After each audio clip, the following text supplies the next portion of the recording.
नमस्कार विद्यार्थियों, श्री श्याम कॉलेज के ऑनलाइन क्लासेज में आपका स्वागत है।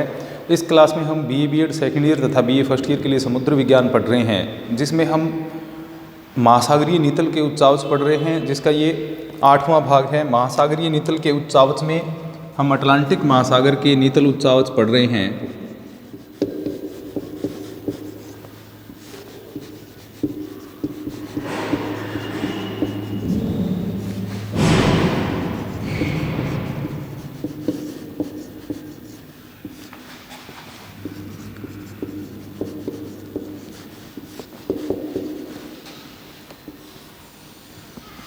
अटलांटिक महासागर के नितल उच्चावच में हम जो द्रोणियां हैं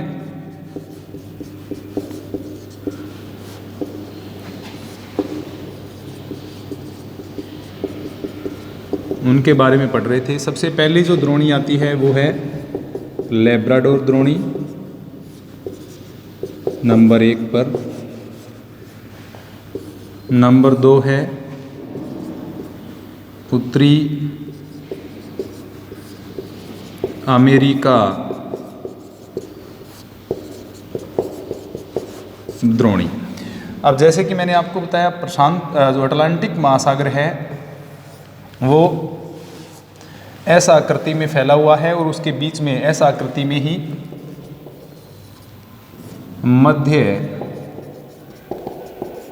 अटलांटिक कटक का विस्तार है। मध्य अटलांटिक कटक जो है वो अटलांटिक महासागर को 2 द्रोणियों में बांट देता है और उसमें छोटी छोटी अन्य द्रोणियां भी पाई जाती हैं। उन्हीं अन्य द्रोणियों के बारे में हम पढ़ रहे हैं। जैसे सबसे पहली लेब्राडोर द्रोणी, और उसके बाद में जो द्रोणी आती है वह है उत्तरी अमेरिका द्रोणी। तो ये दोनों जो ये कह सकते हैं उत्तरी अमेरिका वाला जो भाग है, ये उत्तरी अमेरिका,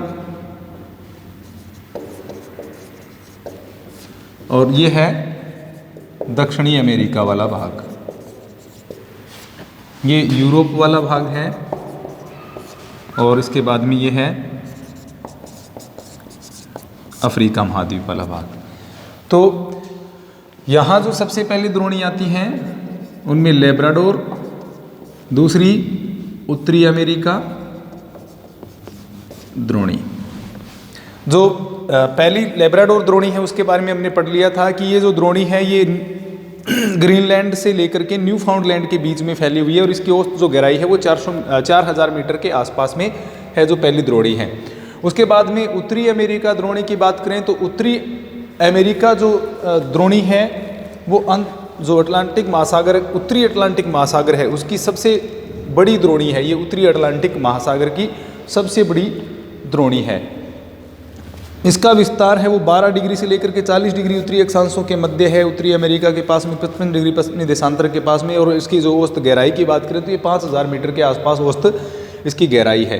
तो ये 2 द्रोणियाँ आ गई। उसके बाद में हम आ जाते हैं दक्षिणी अमेरिका तट पर। दक्षिणी अमेरिका तट के पास में कौन सी द्रोणी आती है? ब्राज़ील द्रोणी। तो तीसरी महत्वपूर्ण द्रोणी कौन सी है? ब्राज़ील द्रोणी। तो दक्षिणी अमेरिका तट के ऊपर ये स्थित है ब्राज़ील द्रोणी। दक्षिणी अटलांटिक महासागर में है ये। भूमध्य रेखा से लेकर के 30 डिग्री दक्षिणी अक्षांश तक इसका विस्तार पाया जाता है। दक्षिणी अटलांटिक महासागर में भूमध्य रेखा से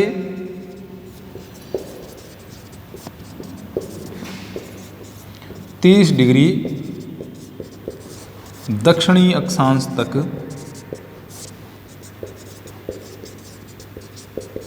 इस द्रोणी का विस्तार पाया जाता है। तो ब्राज़ील द्रोणी है वो मध्य रेखा से प्रारंभ होकर के 30 डिग्री दक्षिणी अक्षांश तक फैली हुई है। अब इसकी जो दक्षिणी अमेरिका के तट के, और ये जो पारा उभार हमने पढ़ा था पहले, जो इसके मध्य अटलांटिक कटक के जो उभार पड़े थे, तो ये दक्षिणी अमेरिका के तट एवं पारा उभार के मध्य में स्थित है ये जो ब्राज़ील द्रोणी है वह तीसरी द्रोणी। तो एक प्रकार से ये जो अटलांटिक महासागर का पश्चिमी भाग जो है उसकी ये प्रमुख द्रोणियाँ 3 हैं। उत्तर में 2 हैं जैसे लेब्राडोर और उत्तरी अमेरिका द्रोणी, और दक्षिण में ब्राज़ील द्रोणी है वो मुख्य द्रोणियों में आती है। उसके बाद में हम इसके पूर्वी भाग में यानी यूरोपीय तट की तरफ आते हैं, जहाँ पर सबसे पहले द्रोणी आती है स्पेनिश द्रोणी। स्पेनिश द्रोणी यूरोप के पश्चिमी तट वाले भाग की ये द्रोणी है, जिसको किस नाम से जाना जाता है? स्पेनिश द्रोणी के नाम से जाना जाता है। तो अब पूर्वी भाग की द्रोणियां हम देखते हैं इसमें।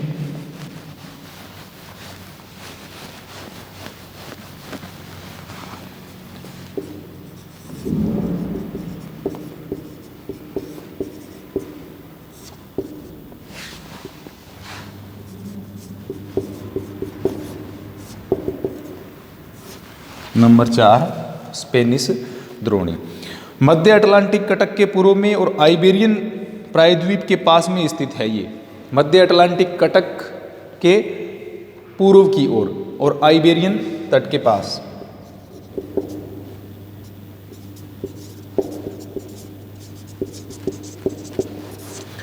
तो ये पूर्वी भाग में स्थित है, मध्य अटलांटिक कटक के पूर्व में और आइबेरियन जो प्रायद्वीप है उसके पास में ये स्थित है।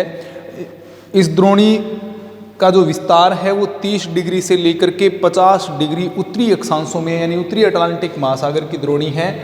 विस्तार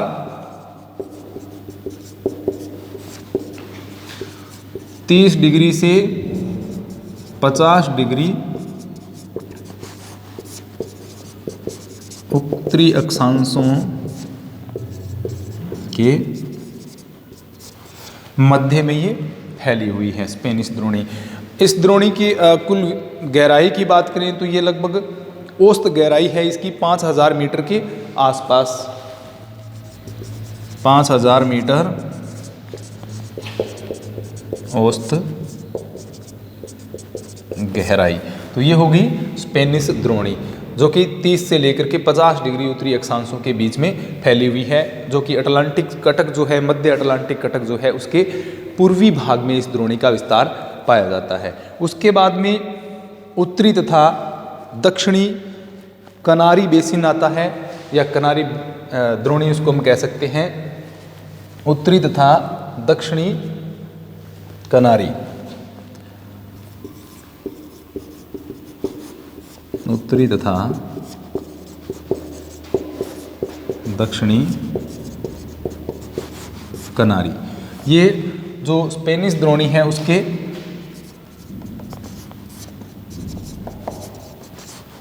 दक्षिण में जो स्थित द्रोणी है उसको किस नाम से जाना जाता है? उत्तरी तथा दक्षिणी कनारी। दो भागों में ये बटी हुई है, उत्तरी कनारी तथा दक्षिणी कनारी द्रोणी के नाम से इसको जाना जाता है। अब दो ये वर्ताकार द्रोणियों से मिलकर के बनी हुई है। ये जो उत्तरी तथा दक्षिणी कनारी द्रोणी है ये दो वर्ताकार द्रोणियों से मिलकर बनी है। इसका विभाजन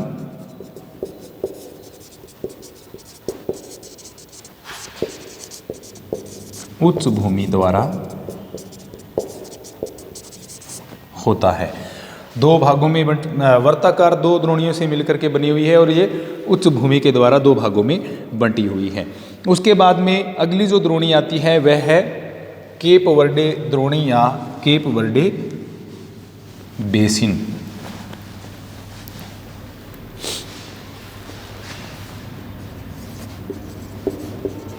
केप वर्डे द्रोणी कनारी द्रोणी के दक्षिण में है।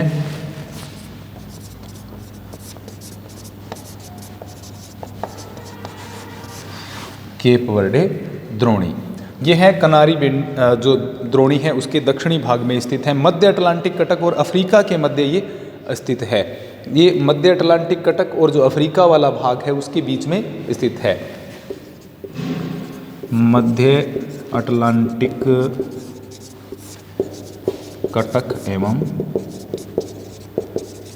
अफ्रीका के मध्य, अफ्रीका के मगन तट और जो मध्य अटलांटिक कटक है उसके बीच में ये स्थित है, उसके मध्य में ये स्थित है। इसका विस्तार जो है वो 10 डिग्री से लेकर के 23.5 डिग्री उत्तरी अक्षांशों के बीच में पाया जाता है। 10 डिग्री से 23.5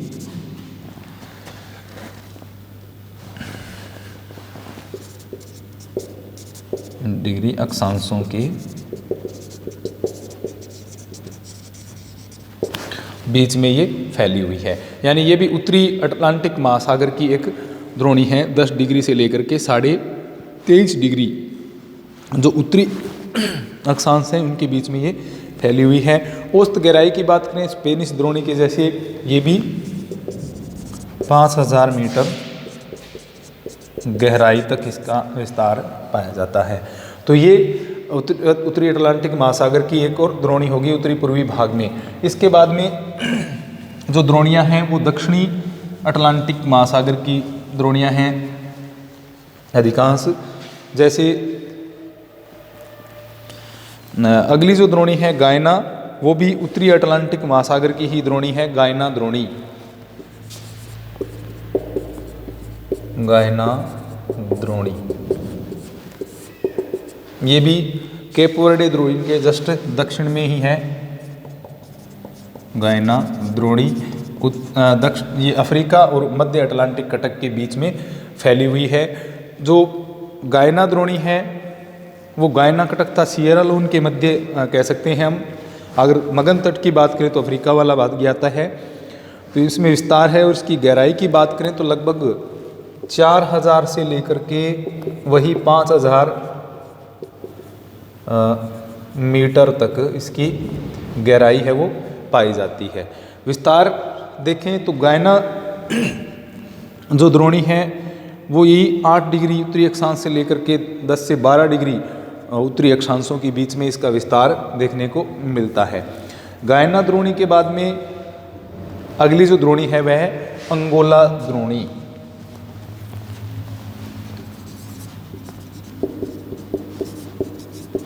अंगोला द्रोणी ये बेसिन वाले जो भाग हैं यही इसके अगाध महासागरीय मैदान वाले भाग हम कह सकते हैं, क्योंकि अगाध महासागरीय मैदान का जो भाग है वो इसमें सबसे कम अटलांटिक महासागर में लगभग 55% क्षेत्रफल के आसपास पाया जाता है, क्योंकि मध्य अटलांटिक कटक का विस्तार वो है इसमें ज़्यादा देखने को मिलता है।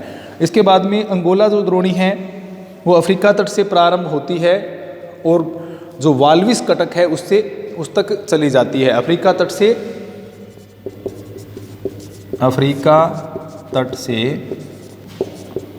वाल्विस कटक तक, ये मध्य अटलांटिक कटक का ही एक भाग है। वाल्विस कटक जब हमने पढ़ा था तो उसके बारे में थोड़ा मैंने आपको बताया भी था इसमें वाल्विस कटक के बारे में। तो ये दक्षिणी जो अटलांटिक महासागर है उसमें इसका विस्तार पाया जाता है। भूमध्य रेखा से लेकर के लगभग ये कह सकते हैं 15 से 16 डिग्री दक्षिणी अक्षांशों के बीच में पाया जाता है। भूमध्य रेखा से 16 डिग्री दक्षिणी अक्षांश के मध्य इसका विस्तार है वो देखने को मिलता है। कहाँ पर? वाल्विस कटक तक, ये अफ्रीका तट से लेकर के वाल्विस कटक तक इस द्रोणी का विस्तार है वो देखने को मिलता है। इस द्रोणी की औसत गहराई की बात करें तो वही लगभग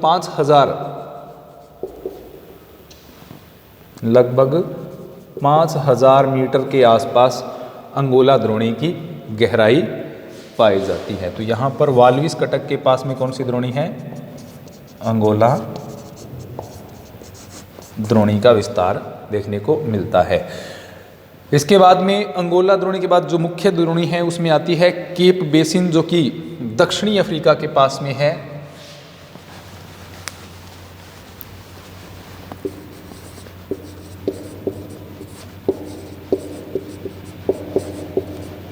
केप बेसिन या केप द्रोणी, ये जो द्रोणी है ये 25 डिग्री से लेकर के 45 डिग्री दक्षिणी अक्षांशों के बीच में स्थित है।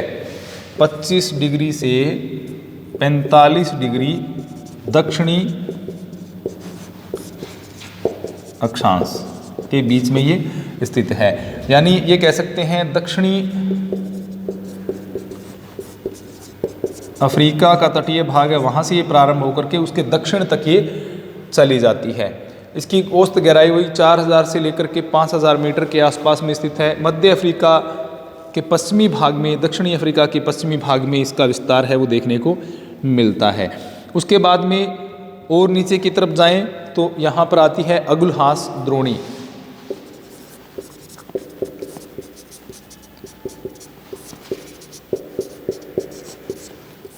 ये दक्षिण जो भाग है, उत्तमासा अंतरीप वाला जो भाग है, उसके दक्षिण में 40 से 50 डिग्री जो दक्षिणी अक्षांश है उसमें इसका विस्तार पाया जाता है। उत्तमासा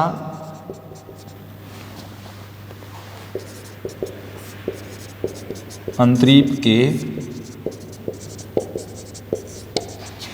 दक्षिण में 40 डिग्री से 50 डिग्री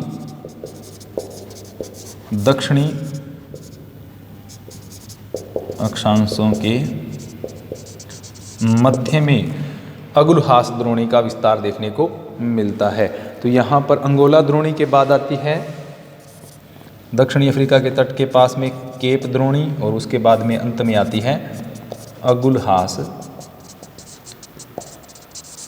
द्रोणी। तो ये अटलांटिक महासागर की जो प्रमुख द्रोणियां हैं उनके बारे में हमने पढ़ा। जैसे सबसे पहले लेब्राडोर द्रोणी है, उसके बाद में दूसरे स्थान पर आती है उत्तरी अमेरिका द्रोणी, उसके बाद में ब्राज़ील द्रोणी, फिर स्पेनिश द्रोणी है, उसके बाद में उत्तरी एवं दक्षिणी कनारी द्रोणी, फिर केप वर्डे, गायना, अंगोला, केप द्रोणी और अगुलहास द्रोणी। ये प्रमुख द्रोणियां हैं, बेसिन हैं ये अटलांटिक महासागर के प्रमुख।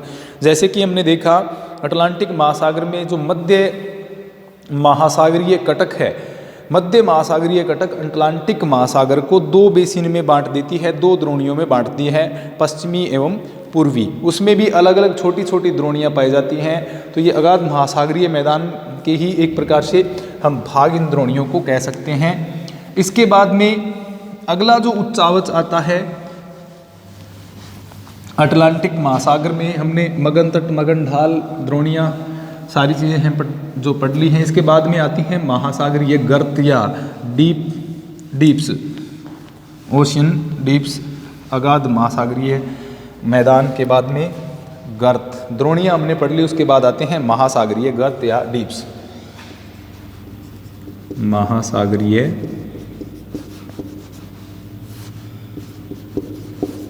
गर्त।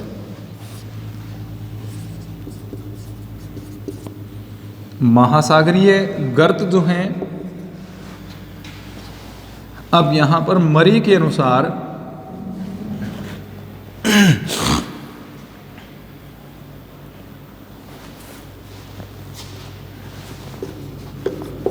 मरे के अनुसार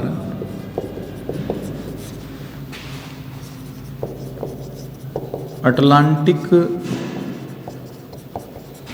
महासागर में 3000 फैदम से अधिक गहराई वाले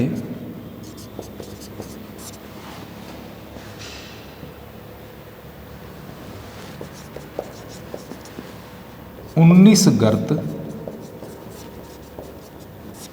पाए जाते हैं।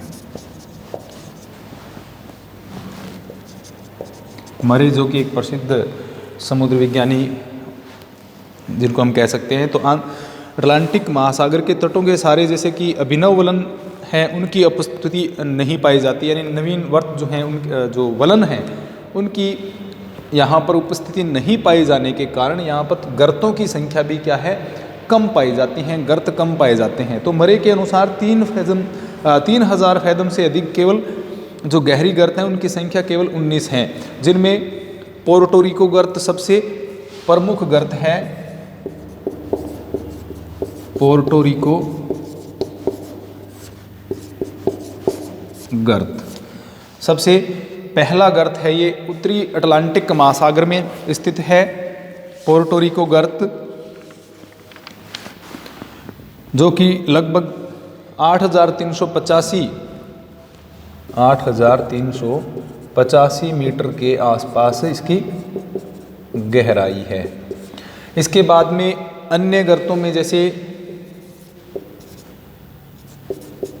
नरेश गर्त भी कौन से महासागर में स्थित है? अटलांटिक महासागर में। इसके बाद में नंबर 3 पर देखें रोमांस गर्त, रोमांस गर्त, इसके अलावा वाल्डीविया गर्त। ये अटलांटिक महासागर के कुछ प्रमुख गर्त हैं, जिनमें नरेश गर्त, पोर्टोरिको गर्त है, रोमांस गर्त है, वाल्डीविया गर्त है, इसके अलावा बुचानन, मोसले और चुन्न। नंबर बुचानन, इसके अलावा मोसले और चुन्न, ये महत्वपूर्ण महासागरीय गर्त हैं। पोर्टोरिको गर्त जिसकी गहराई 8,385 मीटर के आसपास, सबसे गहरा अटलांटिक महासागर का। उसके बाद में नरेश गर्त आता है, उसके बाद में रोमांस गर्त, वाल्डीविया गर्त और बुचानन गर्त, मोसले गर्त और चुन्न गर्त। ये अटलांटिक महासागर के प्रमुख गर्त हैं, प्रमुख महासागरीय गर्त हम इनको कह सकते हैं। उसके बाद में अटलांटिक महासागर की मार्जिनल सीज यानी सीमांत सागर कौन कौन से हैं उसके बारे में थोड़ा देख लेते हैं।